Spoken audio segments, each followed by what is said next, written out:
Hey everyone, excuse the echo, it's kind of empty as you can see in my work area, besides my tile. And this is actually over carpet. And I wanted to show you what it did to help protect the carpet over the year and a half that I was in here. So I have to start pulling it up and see. If you've never seen this stuff before, it's basically little tiles like this that interlock, and they're meant for garages. So cars are supposed to run over these and park on them. So they'll hold up to just about anything you're going to do to them in a work studio. Alright, and there is most of it up, at least to where I mostly work, which is right in this area. And you can see the carpet is fine. And it would have burn marks and stuff here because I did drop some molten metal a couple times, or really hot pieces of jewelry. And this stuff is plastic. It melted a little bit, but nothing major.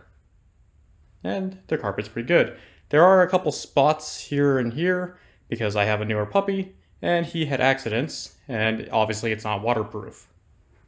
But if you're looking for something to keep your carpet safe from your actual jewelry work, this stuff works really good, and you can buy it by the square foot. So, just an option.